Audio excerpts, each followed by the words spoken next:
So today I have Mathew here. You are a veteran. Yes. You are a family man. Yes. A man of faith. Yes. And one hell of an advocate.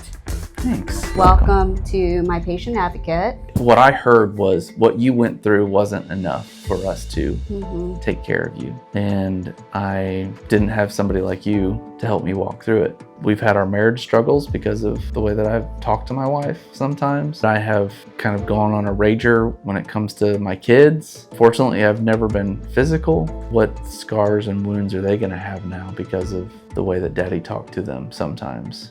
And so I'm really thankful that I'm finally getting the help, but I went for 20 years almost dealing with this by myself, basically.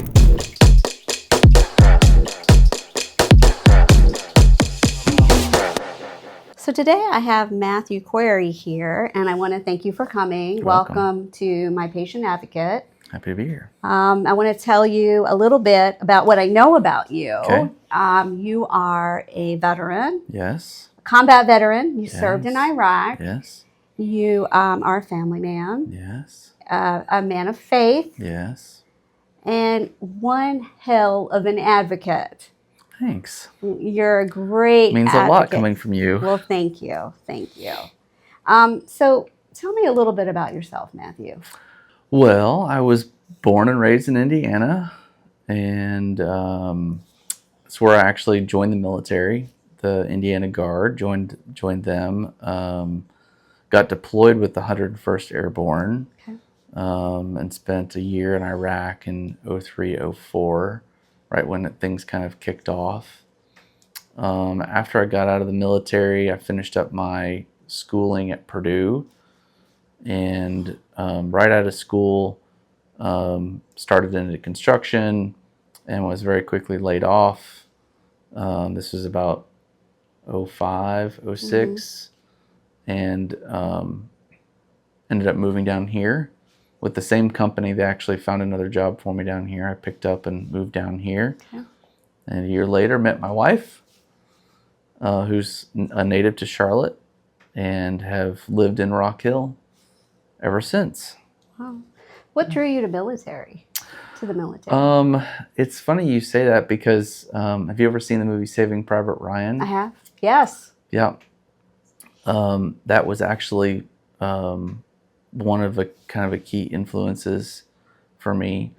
My grandfather was in the military. He didn't really talk about it a lot. And even growing up, I always used to play Army, and like that was always kind of a fascination for me.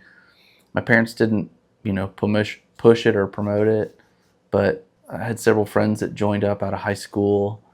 And then the summer after my freshman year of college, I saw that movie and I was like, well, why do I have the right to sit here and not do anything after those guys did what they did? And so that was kind of the straw that broke the camel's back, I guess to say. Okay.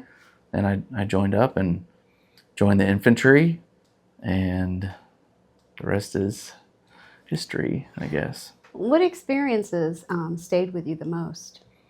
From the military? From the military. The camaraderie, for sure. I grew up doing sports and band, actually, and really kind of gravitated towards those types of things where there was a lot of camaraderie. So gravitated towards that. I really liked shooting guns. I didn't grow up doing that. Actually, when I went to boot camp, it was one of the very first times I'd ever shot a weapon. Wow. But I was a 240 Bravo machine gunner overseas, and just, kind of an adrenaline rush. I guess it turns out I am kind of an adrenaline junkie. But that camaraderie, that experience, looking back on it now, just being literally in a foxhole with another guy, spending countless hours on watch or out on patrol, with the guy on your left, the guy on your right, just something about it. It's and I've heard other guys say it too, but life outside of the military felt like it was a lot more difficult than inside. Just, you kind of knew what you're supposed to do. I've even said that I wish that more people would just be more direct. I tend to be pretty direct, actually, and have been told that I'm too direct. I think I got that from the military. Because if you want to do something, or you want to just tell me, 5-finger point, drill sergeant, Right. go do this. So you miss that aspect of the military? Yeah, I miss that. It's a difficult way to describe more simple, but like, you're asked to do a task and you just go do it. So sometimes blindly, I guess, maybe, because you don't know where you're going to go. You don't know when you're going to come home, if you're going to come home. How long were you in Iraq? 368 days. Oh, wow. Yeah. So, of course, we were there before the Iraq war started. We were in February, kicked off in March, and we were first wave in, and went to Iraq, Jordan, back to Kuwait, back to Iraq, and then demobilized from Kuwait. Do you still stay in touch with your...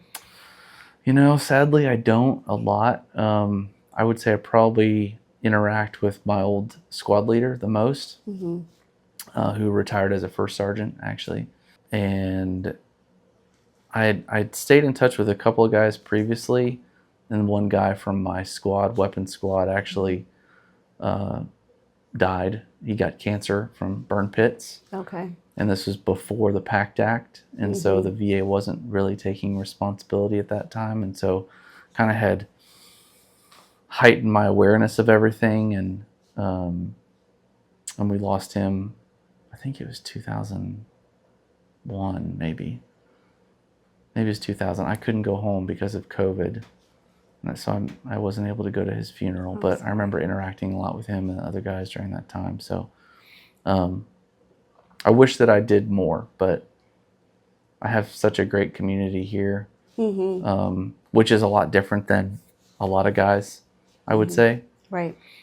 I was talking about this, this is kind of a sidebar, I guess. I was talking about this with another guy the other day, and I think that's why there's so many veteran suicides, because you have this camaraderie, you have this relationship with guys, and you come into the world, the civilian world, and you don't have that. And you mentioned I'm a man of faith. I am. I'm a Christian, and I believe wholeheartedly that faith, regardless of if it's Jesus or if it's somebody else, like a belief in something other than yourself, a higher power, is key to overcoming a lot of the inner devils that we deal with when we come back from overseas. Right. And so, yeah. So talk a little bit about what the transition was like coming back into civilian life. Well, it wasn't great. Like I said, I went to Purdue. I finished my schooling at Purdue after I got back, and so I was drinking a lot. I would probably say more than most. I remember being very angry. I remember people telling me, hey, like, you can't treat me like I'm in the military. You can't talk to me that way, because I would yell at people. Even my family was, I don't know if I'll get in trouble for this or not, but I threatened to kill people as a part of that anger. Stupid stuff too. Like, one guy, I threatened to jab him in the neck with a spoon because he was smoking around my girlfriends that I was with, and they didn't like it. But instant, just like protective, just... Do you equate that to PTSD? 100%. Okay. Yeah. And that's something I still deal with today, that I've had to continue to fight through. As you know, from helping me, my entrance into the VA was not great. They didn't tell me what I needed to do in the military when I got out. Mm-hmm. Kind of found out for myself, and the VA actually told me that I didn't have PTSD when I came home, even though I told them these things and more. They said, but what I heard was what you went through wasn't enough for us to Mm-hmm. take care of you. Mm-hmm.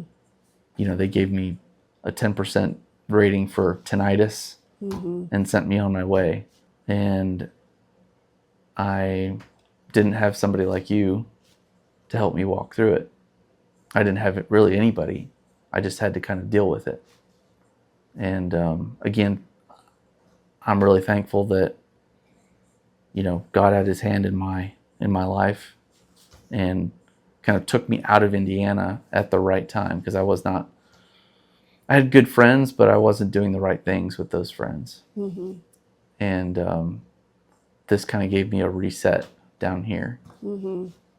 And anyway, just that's something I've had to deal with in various ways, and it's hurt me in a lot of different ways, with my marriage, with my kids, with my friendships. But that's starting to change now, which is good. And I don't know if you want to get into that later. Yeah, but absolutely, yeah. Matthew. Absolutely, Yeah. I So, would. Yeah. You know, I think I've told you too, when I worked at the VA, I was a vocational rehab counselor, Yeah. and the individuals that were getting out, that were transitioning out, they reported everything. So if they had a scar on their thumb, Mm-hmm. it was getting reported, and it wasn't the same. And, you know, I feel, you know, one of the things is I really have a real need to advocate for combat veterans, because I think it's a no-brainer. Mm-hmm. What do you think? I agree. I don't know if maybe it was the same person I was talking about the other day. Maybe it was with you, but I think that if you've earned a combat infantry badge or a combat action badge, Mm-hmm. that you should be awarded 100% disability. Or at a minimum, and you could tell me what this is it 60% you have to be rated at before you can get VA care, health care? You can get now, or is it 50%? I think you can get VA health care, Well, but to be prioritized. Well, yes, and prioritized, and like everything is covered, whether it's service connected or not. Right. There was a rating like there it's is 50 or 60%. Yeah. I'm afraid to quote it because I know Yes. the viewers will say I'm Yeah. wrong. Well, that's wrong. Yeah, it's a good point. So I'm Good afraid, point. but there is a point. So when I got linked up with you and got up to 60%, I started to be able to receive care. It was only then that I was able to start to get mental health care, specifically for my anger. Mm-hmm. Because I know PTSD manifests itself in different ways. When I first came home, you know, it was loud noises and even fireworks. I remember even moving down here a few years later, which is like 3 years or so after I had been overseas. And I remember going outside on the 4th of July and being like, hey, like, you know, those fireworks are really bothering me. I don't, you know, and had to kind of just deal with it. Mm-hmm. And so I have not been in some situations that I've heard of some of my brothers and sisters being in. And so there's lots of different types. But what I mentioned earlier, there should be a standard by which the VA picks up care for veterans. And unfortunately, my story and the stories of other guys that I know that are veterans, it's a fight. I know. There's I saw this meme on Facebook relatively recently, within the past year or so, and it was you know, a drawing of the VA, you know, and it's like the VA, welcome to your second worst experience after being deployed, or something to that effect. Mm-hmm. And it's true. It's terrible. It's like I have, with one of my issues, as you know, like with my back, Mm-hmm. I've fought for a year and a half for them to give me care that I knew worked for me. Mm-hmm.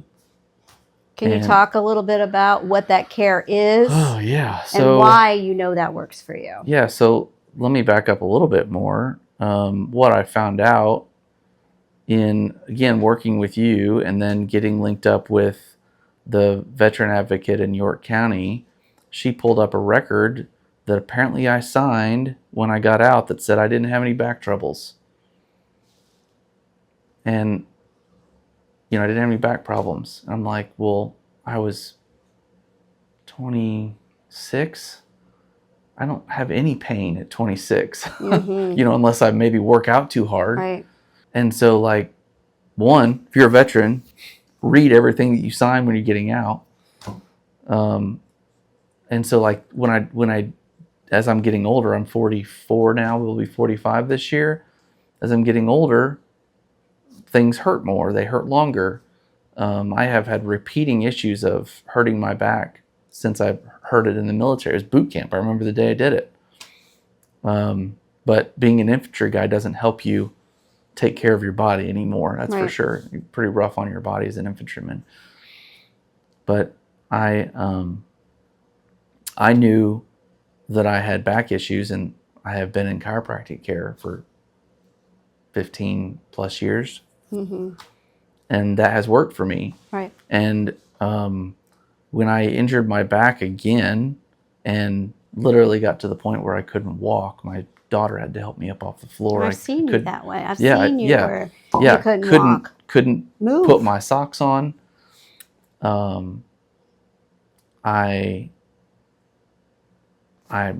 was able to, fortunately, I was able to pay for a chiropractor who did decompression therapy and PT and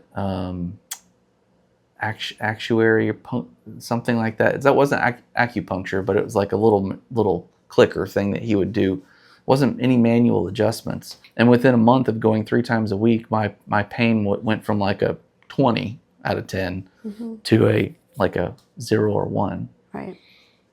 And I knew that worked for me, and I took that to the VA, and they said, no, you're not going to get approved for that based on your MRI exams of the things that you've got. So let me understand. So that reduces your pain, right? 100%. It reduces your pain. It doesn't cure you, right? Doesn't cure it. But it helps you be more functional. Yep. Okay. Because I'm in construction. I've done home inspections in construction. I've always been in residential construction since I got out. Okay. And it's a very demanding job physically. Mm-hmm. And so, but yeah, I went to them. I even presented them with my documents that said that this worked. Right. And it was also the chiropractic doctor saying that he recommended 57 additional sessions for me to try to continue to work my way out of this. And so in that time, which has been, when did we start working together? 2 years ago, maybe? Around 2 years ago. Yeah. So within that time, if not longer, I haven't been able to really exercise. I used to be an avid runner. I used to swim. I used to work out. I've gained 30 pounds. I mean, I'm really fortunate to have a pretty good metabolism. But so then that adds additional problems, right? All those things add additional problems, which I'm still waiting on approval from the VA for a rating on that. Okay. But they are, because I have the 60%, they are taking care of me. And by taking care of me, I mean they're injecting me with whatever it is that they do. They don't mind paying tens of thousands of dollars for me to drive to Columbia and put a needle in my back, but they won't pay for decompression therapy. Why do you think that is? Well, I know why that is. Okay, actually, why is it? At least for Columbia, my previous doctor at the VA showed me a spreadsheet that he got while he was at a continuing education conference. He showed me that the VA it was either last year or the year before, whatever it was, it doesn't matter. We'll just say last year for the sake of me actually knowing what the dates are. Only spent $89,000 in Columbia, the Columbia region, wherever that services, on veterans for chiropractic care. Okay. And he had a comparison of the other Southeast regional VAs, and it was no less than 1.6 million. Wow. All the way up to 2.4 million. I think that was in Alabama. So let me get this straight. 89,000 in Columbia, roughly. Let's just say approximately, just for our viewers. Sure. And then 1.6 million. Minimum. Minimal. Yep. Wow. At other locations. Why? Yeah. Why do you think? Well, according to 3 different doctors at the VA, they told me that the person that approves me going to chiropractic care doesn't believe in chiropractic care. And I've talked to a lot of doctors, and unfortunately I didn't know in advance to start recording my phone calls, and so I don't have this on record officially. But I got a call from that doctor, and he told me he didn't believe in chiropractic care. He'll never put it in writing. But he'll tell you. Tell me over the phone. Right. Which is why I record my calls now. Told me he didn't believe, he used some fancy word and said it's temporary, basically. Mm-hmm. Like, well, it's proving to help me, Mathew Query. Right. Like, why? It reduces my pain, right? And I can function. You're okay giving me prescription drugs, and you're okay giving me needles in the back. Fortunately, they did actually start to give me some more holistic care, like massage therapy, acupuncture. But that wasn't immediately offered. Mm-hmm. I had to really fight for what I wanted to do, which was more of a holistic, natural, I'm not a hippie, but I do believe in more holistic, natural approaches rather than just medicating. Because I know there are also things that can happen with medications. I feel like I'm pretty sensitive to medications. Mm-hmm. I tried the medications. I didn't want to be a uncooperative veteran, right? Right. They do look at that. I know. They do look. You told me that. Yeah, they look at that. You told me that. So I don't refuse care, but I make sure that they note what my preferences are. And I've tried their drugs. And what kind of drugs do they give you? I don't even know what the names are. Are they opioids? Or are they strong? Are they pain? I feel like they're strong, but they've made me hallucinate. Okay. Have weird dreams. Make me feel high. I remember actually telling my wife once that whatever I was taking, I said, this drug makes me feel really good. I really like it. And so, like, if you see me wanting to continue to get more of these pills, I'm just telling you, because I didn't want to get addicted. I have an addictive personality, I guess, in some aspects, but I didn't want that to be my fate, getting addicted to drugs, whatever they're giving me. So I don't take those anymore. I just deal with the pain. But finally, I'm now being able to get this decompression therapy. Finally. Year and a half. Well, and again, due to your help. And so I went to our state senator, who ended up hooking me up or pointing me in the direction of Ralph Norman. But a county councilman that I go to church with called Ralph Norman, and he called me on his cell phone. Okay. And I was able to talk to him about what was going on. And I don't know if it was a combination of things or whatever. I was just trying to get some help, get somebody to listen to me. I got a denial letter from the chief of staff at the Columbia VA. And let me back up a little bit. I got a phone call from one of his aides to say that I was going to be receiving a letter. And I said, well, what does that letter say? Mm-hmm. I'm not sure. I'm just telling you that you're going to have a letter coming in certified mail. Okay. I said, okay, well, I requested that the chief of staff call me. Mm-hmm. Why is he sending me a letter? I mean, it's obviously a denial letter. Otherwise, he would be calling me. Right. Why are you calling me? You don't even know what the letter says. Right. finally, after telling him that I still wanted to speak with the chief of staff, I got him on the phone, and this is recorded. And he was like, "Why are you recording me?" Because my phone actually, if you have an iPhone, by the way. Oh, Yeah. When you take a phone call, up here in this left hand corner, there's a little button, like while you're on the call, you can click it, and it'll take like 3 seconds, and it says this call is being recorded. And so it kind of legally notifies the other party that you're recording the call. And when he heard that, he said, "Why are you recording the call?" I said, "I record all my VA calls now because I don't trust you guys."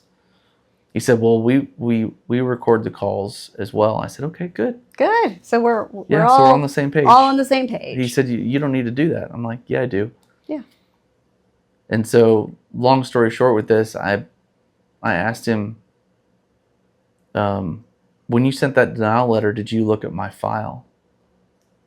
"Well, I take the button," and I interrupted him. I said, I don't want to hear anything other than yes or no. "Did you look at my file, my medical file?" "No, I did not." I said, "Okay, great. Well, thank you for being honest, but why didn't you look at my medical file?" Right. Because if you would have done that, you would have seen the doctor's statement from my chiropractic doctor that said that I improved in care and exactly what he did, and that there were no manual adjustments. And I got a meeting with him in person, which was supposed to be with the other doctor who had denied me. He didn't show up to this meeting. Go figure. Of course not. But I showed up. It was a great meeting. And he actually, I presented it. I took the printout. I said, "This is my evidence. Like, this works for me." Mm-hmm. And he said, "You're one of the most well-mannered and well-spoken veterans I've ever met." I'm like, "Well, thanks, but I certainly have not been that way on the phone with some of your people, because y'all don't listen." Mm-hmm. And I don't know why I have to go to the chief of staff. You really did. I mean, talk about advocating, Matthew. Yeah, but why should I have to do that? I know. Why does any veteran have to do that? If I can understand where they're coming from, right? I have bulging discs in L4, L5. I have some spinal stenosis in the C areas. I understand what I have. Mm-hmm. And I understand what is good. My own chiropractor told me that manual adjustments are not good for me. He would not adjust me. Mm-hmm. But when you disregard the care of a veteran because you take a chiropractic care and you lump everything that a chiropractor does into one thing, which is manual adjustments, mm-hmm. you minimize the ability to be able to properly care for a veteran. Mm-hmm. And so, why aren't all avenues being looked at? And I know that it's not just me that's experiencing this. Other veteran buddies that I go to church with, or that are in my men's group, they experience the same thing. It's terrible. They're okay pushing pills and doing all the things and checking all the boxes, and I'm going to the appointments, but what is actually happening? Right. I have wasted so much of the government's money because they don't listen to me. I'll go and I'll get an MRI, and they'll say, "Okay, well, we're gonna MRI this area." I'm like, "Why?" "Well, that's what's on the order." Well, that's not the part that hurts. Right. Or an X-ray. Multiple visits to X-rays, to MRIs, all for them to be wrong. Right. "Oh, well, we see some early onset arthritis." Well, okay, great, but you didn't look at the right area. That's not where I hurt. Why aren't you listening to me? What do you think that is? Do you think they're just doing tasks and they're not communicating and they're not? I don't know. I mean, the majority of the people that I've dealt with are really great people at the VA. I drive down to Columbia. I actually really like going to Columbia.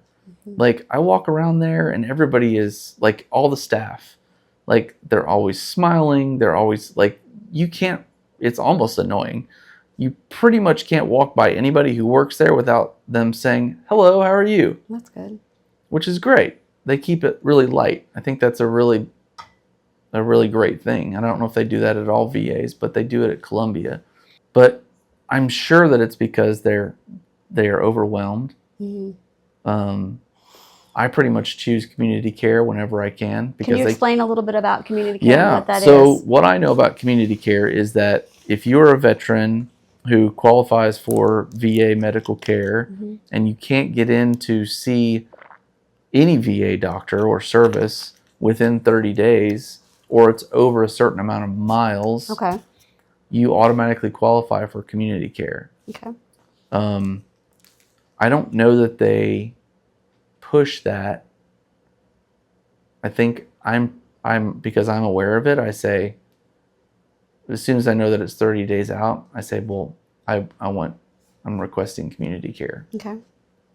And so there are civilian providers that have essentially agreed to operate underneath Optum Health, which is, I guess, the VA's insurance or some sort of whatever it is. But you have to register to be a provider, and you can choose, essentially, like if there's something closer to you, or if there's a doctor that you visited before that happens to be an Optum Health doctor. A friend of mine who's a massage therapist, I said, you need to become a Optum Health provider so that I can come and see you. Right. So that's what I know about community care, and it's been great. That was one of the things I think the PACT Act brought into play. Okay. The PACT Act was great for veterans. Good. I don't even know all of the things that the PACT Act did, but I know that it was great for veterans because of the community care aspect, because it helped veterans like me with burn pits. And really, I think that it even went in arrears and took care of like Vietnam vets. Presumption, like presumed eligibility. Yes, presumed eligibility. Yeah. And because I had been on the burn pit registry forever. Okay. Probably 2006 or 7. I don't know. I shouldn't say dates because I don't remember that. For a long time. And it's basically just like, oh, hey, were you here?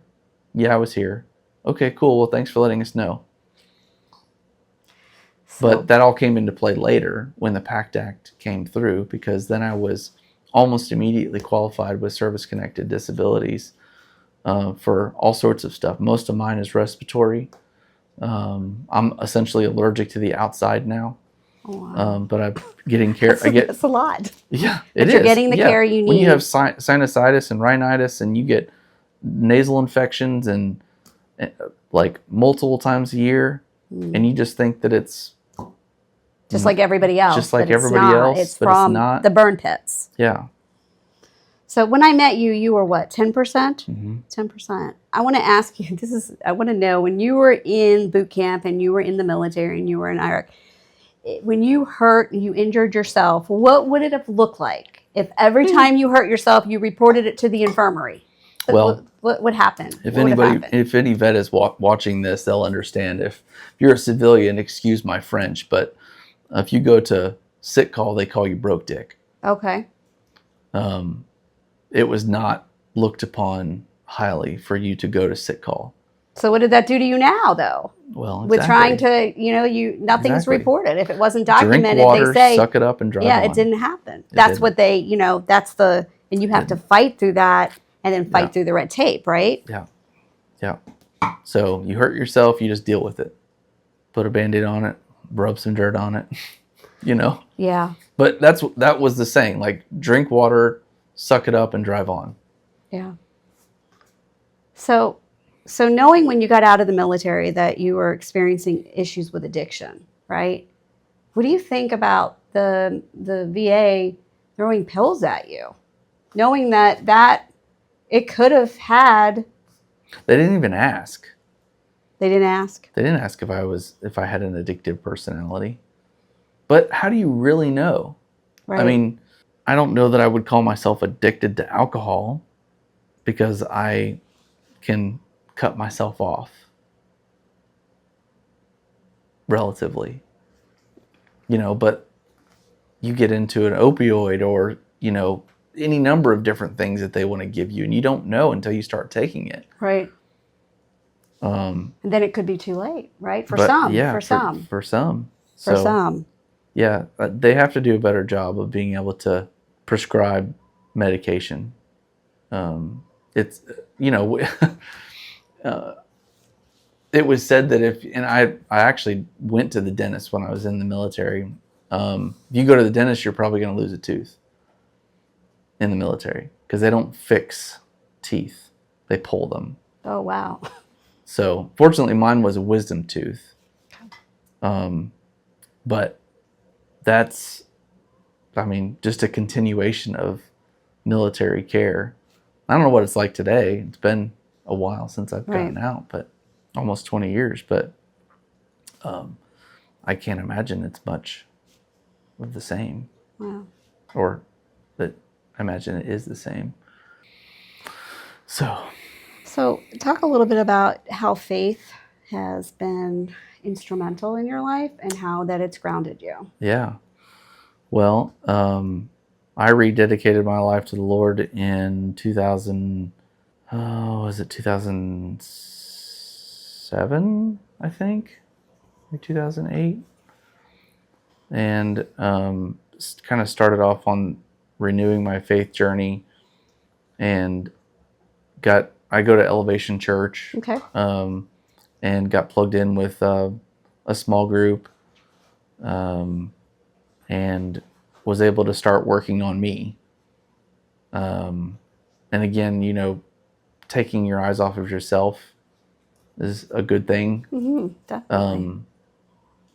Fortunately, the men's groups that I've been in and the one I currently lead, we have a really open policy. Like, we talk about our stuff. Good. Because one of the biggest tools, at least for men, for the enemy to get at you is for him to say that you're the only one that's got this problem. You're the only one who's angry. You're the only one who looks at porn. You're the only one who has an alcohol problem. You're the only one who yells at their wife or their kids. You're the only one, and you're bad. And when you can expose that to the light, mm-hmm. and also to other guys and or gals, I'm not a woman, so I can't speak for women, but when we can get up with other people and say, hey, like, I'm struggling with this, mm-hmm. and them look at you and say, yeah, me too, man. I'm currently in that, or I've been through that. It takes the power away from that. And so, you've got guys that come home and we're asked to do, terrible, awful things potentially in the defense and service of our country and other countries. And those things in normal society would be looked down upon, mm-hmm. Whereas we were just doing what we had to do to get back home. Right. There's obviously some that are, reprehensible and like you need to be held accountable to those, but you get inside yourself and you think about all the things that you've done, that you've seen, and even though you're not the only one, that's the lie of the enemy, mm-hmm. that he says you're dirty, you're not the only, you're the only one who mm-hmm. did this, that feels this way, right. And along with that mental brainwashing that you get in the military, you're weak because you're built up to be strong mentally. Right. You're not allowed to talk about mental health. You're not allowed to talk about vulnerabilities because that just makes you weak. Yes. So that's been a huge part of my faith journey is being able to just expose it and realize that I'm not the only one. But I'm really thankful for my VA mental health counselor. Like, she's been great. I actually requested that my counselor be a Christian. Okay. And they said, well, we can't really guarantee that, which I think is FUBAR, to mm-hmm. use a military term. Right. Because why wouldn't you want to put somebody who's like-minded if you have a faith, if those are your values, then having shared then values, why not? You feel safer, right? Why not? Right. Like, because we can talk on a different level. Whereas if I was talking to a secular counselor, which also they do a good job, but it's just different. Right. Why shouldn't we be more accommodating to veterans and their needs, right? Yeah. I mean, counseling is highly personal, right? It and is you want highly to feel personal. safe and know that you share those values. And when it comes to mental health navigation, I'm really proud of you, because it's like baking a cake. You can't just have eggs, you can't just have flour, you have to have a whole lot of things. So it could be medication. It works for some. It's not a one size fits all. Yeah. Therapy, religion or faith, family, hobbies, all kinds of things. A great work life if you enjoy your job, doing things that you're passionate about. Yeah. So I'd like to know more about, you're a family man. Yeah. If you could talk a little bit about that. Yeah. So just celebrated 17 years with my wife. Thanks. Congratulations. Thank you. That's huge. Have 4 beautiful kids. Girl, boy, girl, boy. Okay. 13, 11, 9, and 5. Okay. So very busy. But I grew up in a really tight family. I feel like I pushed a lot of my family away because of the way that I act. My angers especially, because I never really got help. I didn't know how to calm down. I didn't know how to, deal with that stuff. I mean, to the person maybe watching this, they may think, well, that's not hard to do. Just take a couple deep breaths. I wish it was that easy. I wish it was that easy. For combat veterans. It's not. It's not. Or anybody with I've never been any other MOS other than 11 Bravo, but like, we're the tip of the sword, man. Like, it's not for the faint of heart. It's not for the weak. You don't deal with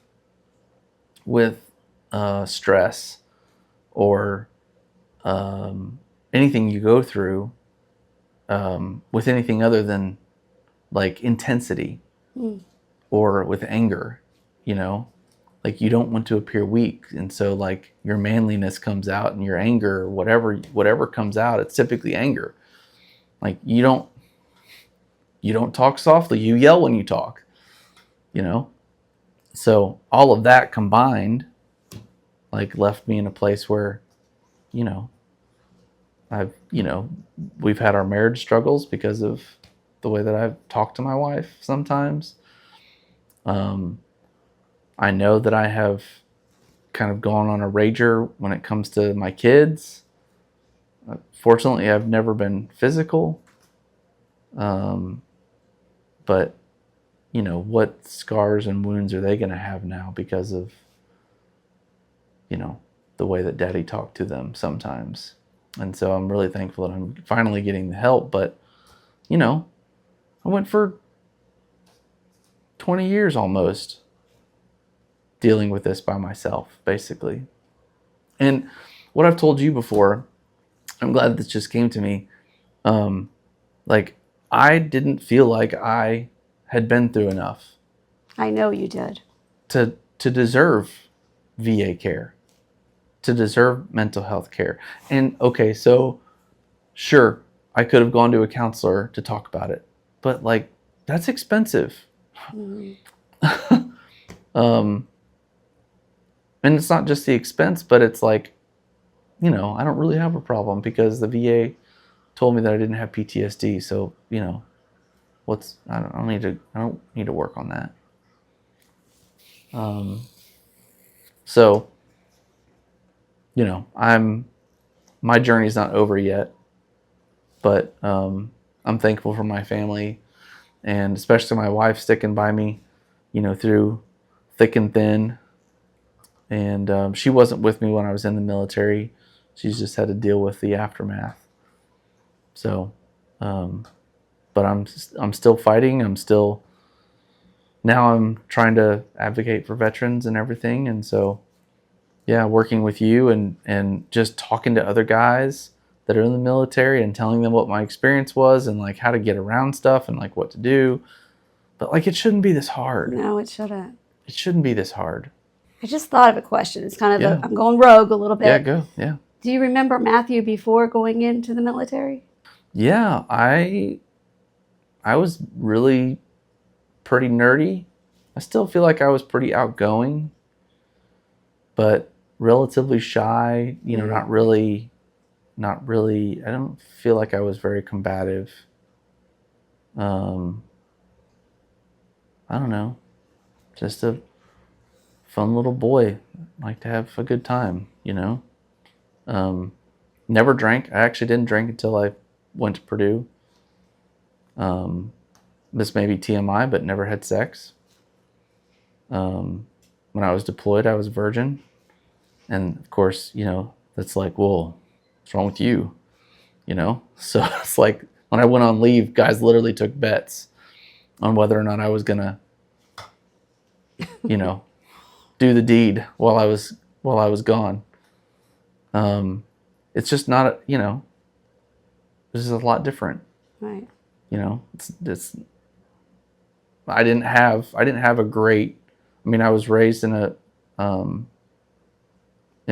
household that had some faith, but we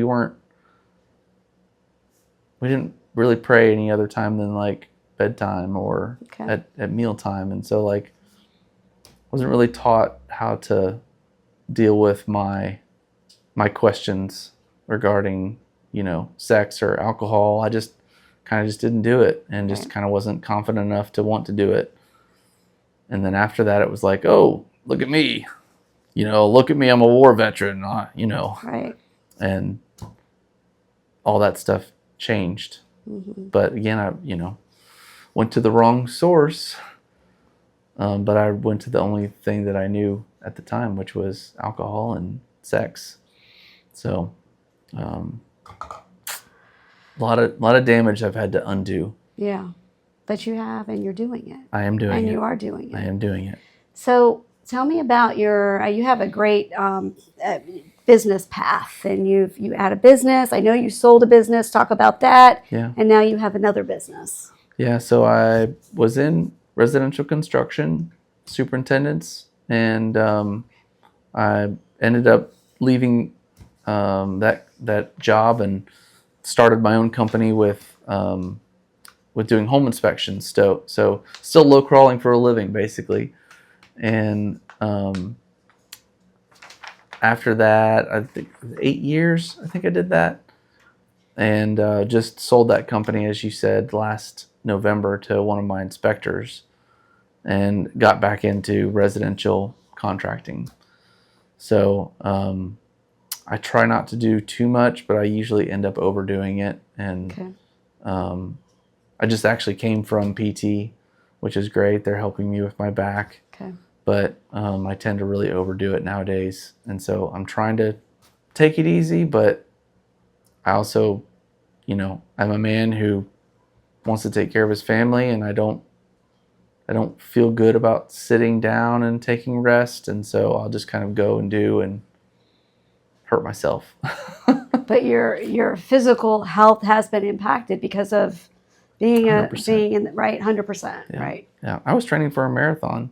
I was always a PT stud, you know, in the military. So, and I hope to be able to get back to that to some capacity. So, knowing what you know about the VA giving drugs for pain, kind of willy-nilly, and knowing that there are statistics out there, I don't have the exact number because I want to be careful of putting it out there and being wrong. It changes tomorrow anyway. Yeah. It's higher. There's a higher rate, especially for veterans, combat veterans, with suicide. And I'm guessing many die by pills. Can you talk a little bit about that and how scary that is, that you see that firsthand? It is. Yeah. I like I mentioned with my story, I could tell that the pills were changing me. And I told my doctor I didn't want to take them anymore. And he said, okay, well, we'll try you on a different one. And then that one did something different that I didn't like. Mm-hmm. And it didn't really help with the pain anyway. Because those medications don't heal you. You know, I had a bulging discs and you're throwing painkillers at me. That's not helping me. Right. That's just causing me to hurt myself more because now I don't feel the pain and I'm doing all the things and hurting myself more. And then when the painkillers wear off, I'm in even more pain. Right. And other side effects, right? Yeah. That come with that as well. And I've heard it said that, you know, like, let's say you take 800 milligram ibuprofen. It's actually better to take lower doses. Actually, I think one of my VA doctors told me this. Yeah, it was one of my pain docs. He said, you're going to do better taking 200 milligram ibuprofen than 800 milligram because your body's going to develop an immunity to it. And so, you know, I would imagine with prescription drugs, it's probably going to be the same. Mm-hmm. If he's saying that about ibuprofen. Right, right. So now when I have pain, I only take 200 milligrams and it's fine. But the pill pushing is just kind of commonly accepted as what's going to happen, you know? Yeah. And then wondering, you know, that why the suicide rate is as high as it is. Yeah. Well, the fact that I know that they're not listening, they didn't listen to me. I mean, they told me that I didn't have PTSD. I mean, I think it was my very first meeting with my doctor in Rock Hill. Mm-hmm. The nurse walked in and started to, you know, ask me questions. And she said, hey, have you ever been diagnosed with PTSD? And I said, well, it's funny you should ask that, and kind of told her the story. She said, I can tell you have PTSD just by, I mean, I work with veterans all the time. Wow. And so I'm like, well, thanks for like saying that, but the VA doesn't think that I do. So, like, how scary is that? How many Mathews got told that they didn't have PTSD and killed themselves? I know. Yeah. You know? Mm-hmm. We already come back from deployment and feel like we didn't do enough, regardless of what you did. Yeah. So why did you decide to hire a board-certified patient advocate, being that it was such a new field and it's still very much a new field? What made you decide to do that? Well, I was fortunate enough to meet you at a networking meeting, and I saw you present, and I thought, oh my gosh, I need to talk to her. You in particular, because you have experience with the VA, insider knowledge, essentially. You know how they work. Mm-hmm. Or don't work, however you want to look at it. Yeah. But you knew how to navigate all of the inner workings of the VA. Like, there were so many things that I didn't know to do.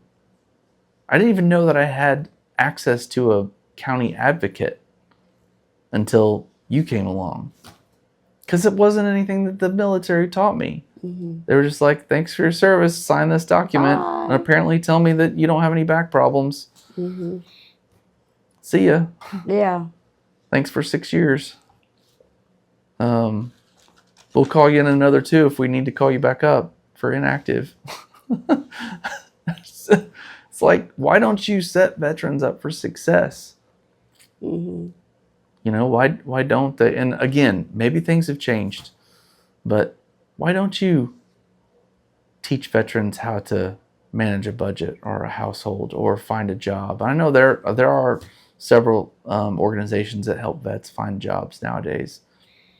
But transitioning from military to civilian life is difficult at best. Mm-hmm. Yeah, I can see Just for the fact that I told you earlier, it's like, it was a lot simpler. Like, you knew what your job was. Mm-hmm. That was your job. You did that. And having to come out and try to find something. What does an infantry guy really do? How does that translate into anything other than law enforcement or like Blackwater, you know, or like special, you know, something that has to do with a weapon, you know? Yeah. What? And so you'll see a lot of people that will go into the armed the police, fire, medical, because that's what they did. that's what they did. And they don't know. The adrenaline rush that you get, that high that you get, it's something that you can't duplicate really anywhere else. Wow. Yeah. So just not getting set up for success, being able to meet you and being able for you to be able to just navigate everything with me. One of the greatest things you told me was to stop minimizing what I went through. Mm-hmm. Yeah. Because I would always either minimize or I would justify or like, well, it's, I've worked through it. It's not that big I of a don't deal. deserve it. I don't deserve it. I don't deserve it. No, I'm okay. Yeah. So, you coming into my doctor's appointments with me and helping me and being like, yo, almost like smacking me and like, no, right, stop minimizing. Right. He can't walk right now. Yeah. He can barely get up right now. Yeah. So, yeah. And it was really, really beneficial for me to find you. Thank you. To help me to get some sort of care. And I'm stubborn enough to where I'll self-advocate now. And you're doing good. Thank you. Doing good. And we'll talk a little bit more about that. Yeah. But I know that I tend to be long-winded, so I think we're probably coming up on time. But I want to do, it's called a quick fire round. So I'm going to ask you. I'll try to be quick. I also will talk. I know, just for fun. Okay. Coffee or tea? Ooh, coffee, black, straight up. Okay. Beach vacation or mountain getaway? Ooh, lake beach, not saltwater beach. Okay, I like that. Ooh, that's nice. Early bird or night owl? Probably night owl, but I try to get up at 5:30 and get my day started. And one skill you wish you could master overnight? Being a pilot. Ooh. What's one daily habit that keeps you centered? Oh yeah, definitely getting up at 5:30 and getting in the Word, reading the Bible and journaling. Okay. Yeah. And I added this for you. This is your favorite Bible verse or quote. Oh. Whatever you do, whether in thought, word, and deed, do it in the name of the Lord Jesus Christ, who gives you strength. Is ish. Okay. Yeah. Okay, great. Yeah. If you could sit down with one historical figure, who would it be? Ooh, Dwight D. Eisenhower. Okay. All right. Yeah. All right, I'll save the why for another time. Okay. And then if you could give yourself your younger self advice, one piece of advice, what would it be? Don't have sex until you're married and don't look at porn.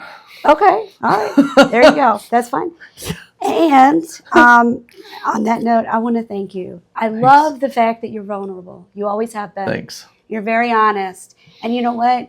When it comes to mental health, that's what breaks stigma. Yeah, that's true. It does. It isn't easy navigating healthcare systems. And it is definitely very difficult navigating the VA. Mm-hmm. Now, when we started together, I was the patient advocate. Mm-hmm. But now you have become the patient advocate. And you are absolutely an amazing patient advocate. And you are making a path for other veterans. You really are. Thanks. So just keep being you. And I'm really proud of you. Thank you. So thank you for joining me on mypatientadvocate.us. And thank you for being a part of it. Yeah, absolutely. Thanks for having me. Thank you. Yeah.